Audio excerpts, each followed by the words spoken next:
मैं भारत को भारतीयता की मान्यता के आधार पर फिर से खड़ा करना चाहता हूं, उस काम में लगा हूं।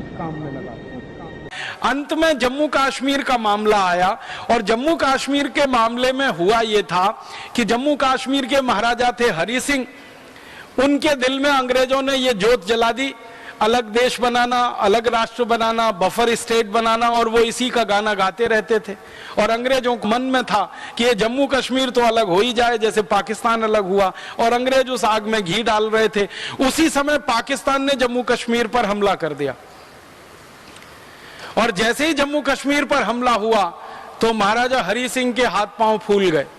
उनके पास पूरी सेना नहीं थी जो पाकिस्तान के हमले का सामना कर सके, और महाराजा हरि सिंह को यह दिख गया कि अब तो पाकिस्तान की सेना जम्मू तक पहुंचने वाली है, अब ज्यादा दूर नहीं है, और अब तो ये श्रीनगर भी गया, जम्मू भी गया, सब कुछ गया।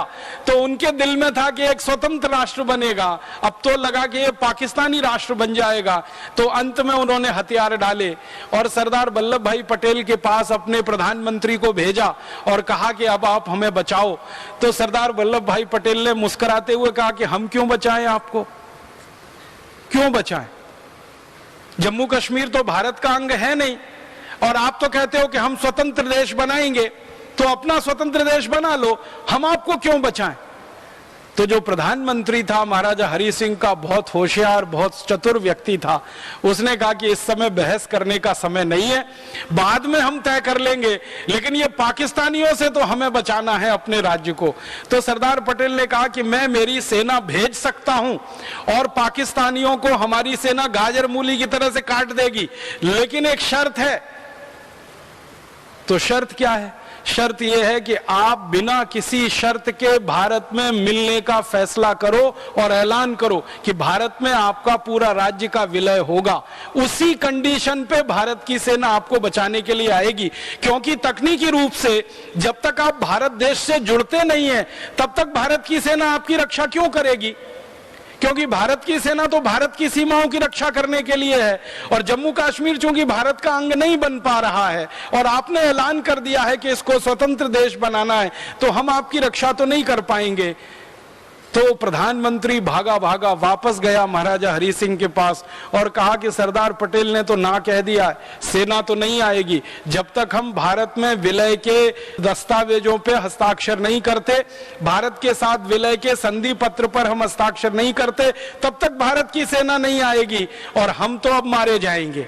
और उस समय पाकिस्तानी सेना श्रीनगर के बिल्कुल नजदीक में थी, हमला करते हुए वो आगे बढ़ रहे थे।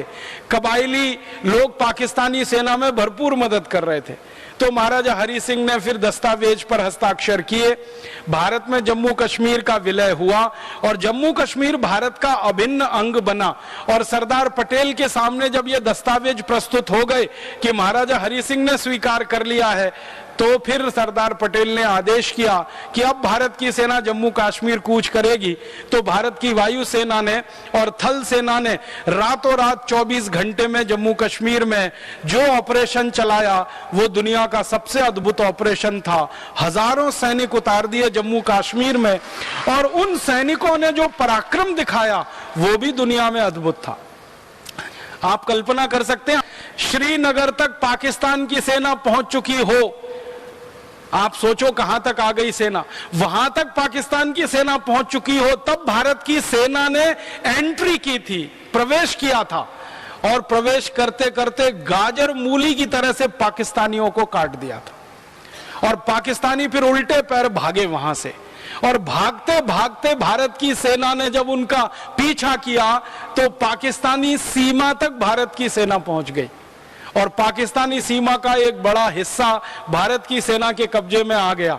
और भारत की सेना के कब्जे में आ गया तब भारत के सैनिक इतने उत्साह से भरे हुए थे, इतने जोश से भरे हुए थे कि भारत के प्रधानमंत्री को वो बार बार कह रहे थे कि आप कुछ करना मत, बस थोड़ी मोहलत और दे दो, लाहौर और कराची अब हमारे हाथ में आने वाला है, ये ज्यादा दूर नहीं है। लेकिन उसी समय फिर हमसे एक भूल हो गई, और उस भूल की चर्चा मुझे करनी है। वो भूल क्या हो गई? भारत के प्रधानमंत्री ने भारत के गृह मंत्री को बिना पूछे अपनी तरफ से युद्ध विराम की घोषणा कर दी। युद्ध विराम का नियम है कि जब युद्ध विराम की घोषणा की जाती है तो कैबिनेट की मीटिंग बुलानी पड़ती है और उस मीटिंग में बात रखनी पड़ती है और पूरी कैबिनेट उस पर सही माने और मंत्रिमंडल का सबका हां हो जाए, तब प्रधानमंत्री उसकी घोषणा कर सकता है। लेकिन प्रधानमंत्री महोदय ने ना तो कैबिनेट की मीटिंग बुलाई, ना उनकी सहमति ली, उन्होंने अपने मन से घोषणा कर दी।